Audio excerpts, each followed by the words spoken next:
Well, hello. This is Geraldine Wilkins, a living water quilter. This is Studio B Live. Tonight, in this session, I'm going to quilt the neck part of the silhouette. I finished the hair the last session, putting black and then some brown accents on the hair. So if you missed that, you can take a look at the previous session. Just check out the playlist for Studio B Live. Tonight, it's this section right here, the neck. And I have another section here.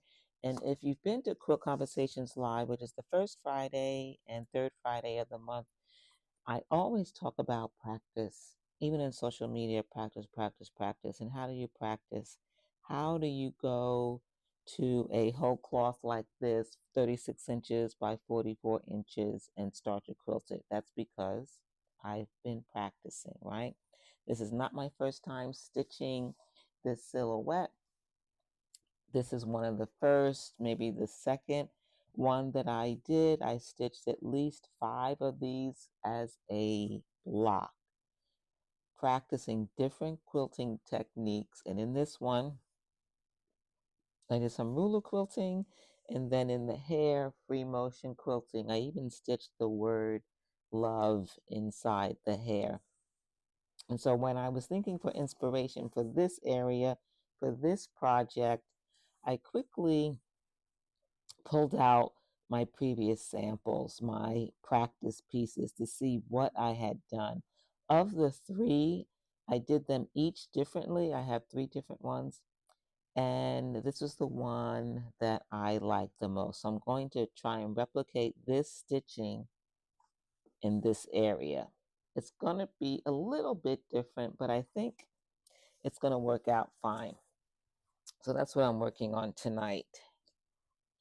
So you can watch me stitch that, and feel free to comment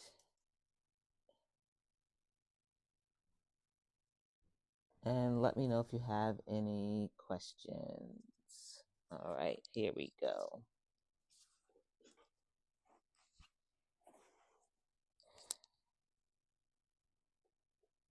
It's not going to be a long session tonight because there's not much to quilt. I am using my quilting discs. You can use them on either side. The color doesn't transfer. There's a small and a medium size.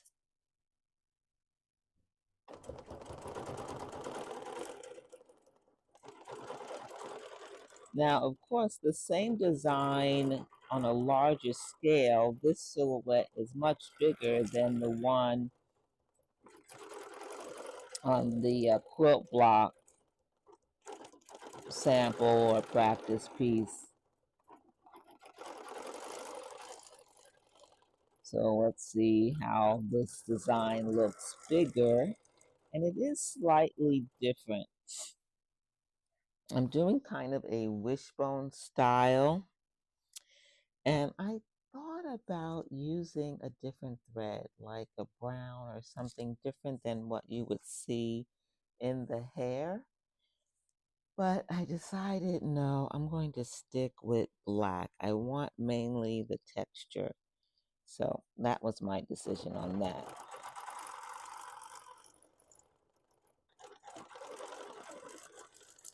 She is almost finished. There's a few more things I want to do for this project.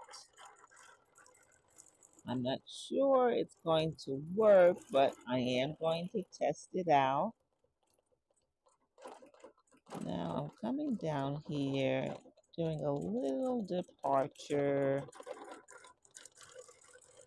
of the wishbone design, just to fill the space, which is one of the things that you want to have license to do. You want to be able to structure any design based on the project. So we can start off as a wishbone and then becomes something completely different as you stitch. So I think I like how that came out. I have a little section here. I kind of forgot which direction I was going, so there's some overlapping. And that's when I was setting up to go live with this video demonstration. And then I said, "Oh, which way did I go?" And I couldn't remember, and so I have some overlapping. I think I'm going to leave it. That's just a part of the process. I don't think it's too off to be a problem. But once I take it out of the machine and I look at it, and if it's something that irritates me, then that's when I will take it out. If it's okay and it doesn't irritate me, I will leave it in. For the ear, I did a little swirl design. Let me see if I can bring this over just a little bit. You can see the swirl for the ear or earring, but it is the ear. And I think that works. So that's the texture. Now I'm going to scoot myself over to get to this area right here. Now, when I do that, I'm going to work backwards with the wishbone, and it makes me think, will I remember how to do that? If there's ever a doubt if you can go in both directions for a design, I went this direction over here. Can I go in the opposite direction? If the answer is no and you're uncertain, it's best to break thread and start up here, which I think I'm going to do because I don't know that I will remember because I haven't practiced. So before I break thread, I think I need to close this off. I'm going to close off this loop. Yeah, there we go. Bring the needle up.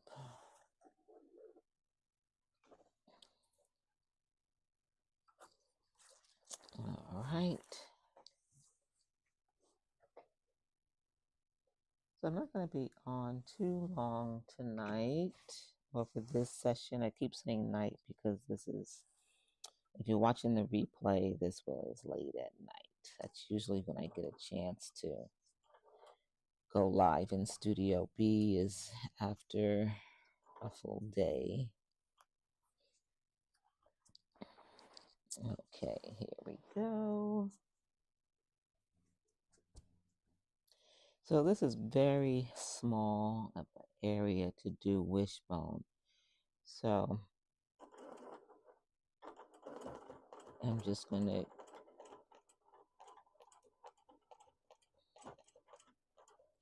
well, you know what? Now that I think about it, it's really not wishbone because it's not this small. I'm making loops that look like wishbone, but they're not. As I get bigger, I'm going to try and do a wishbone. Okay, so now I'm going to try and do the wishbone.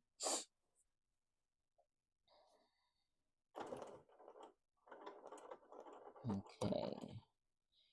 So it's I'm at the bottom, I go up and okay. I just need to go wider, that's it.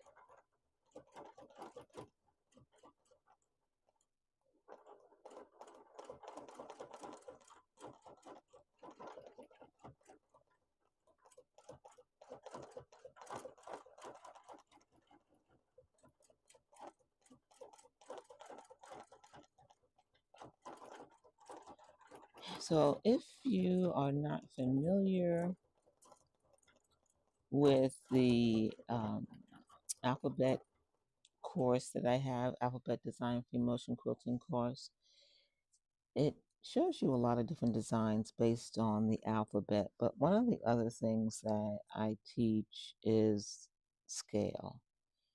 Knowing how to stitch a wishbone from big to small. That's something you want to practice, not just with wishbone, but with any design. You want to practice being able to stitch in small and big areas and to change the scale for those areas.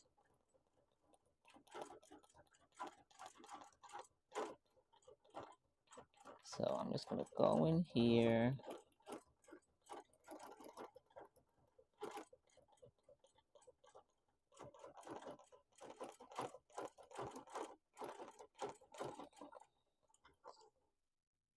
All right, I'm done. Let's get this up. All right.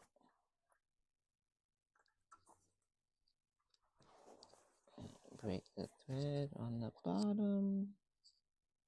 And then let's take a look.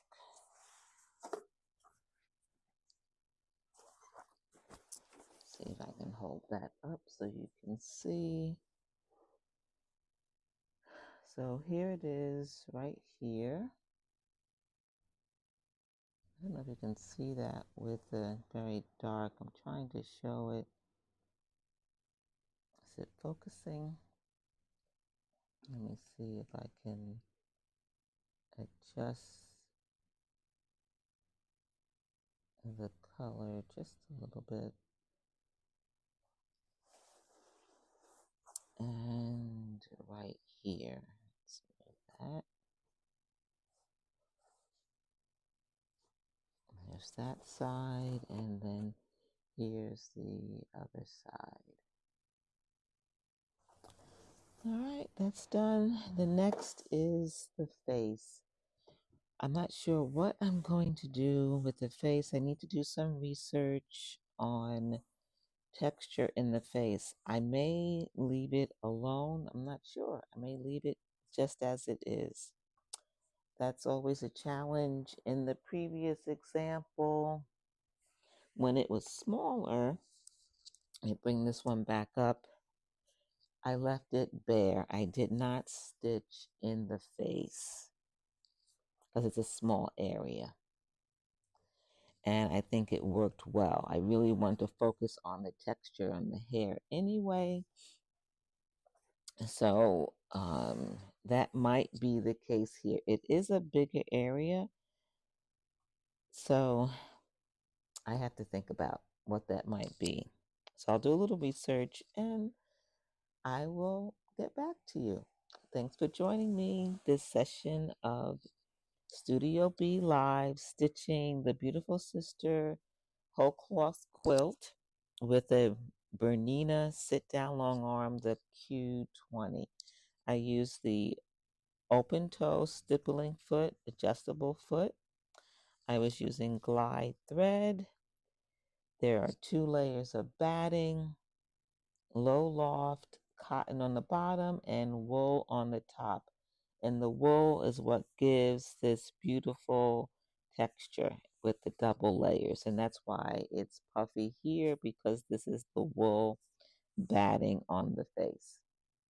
So that's it for this session. I'll see you next time for another Studio Live. Studio B Live.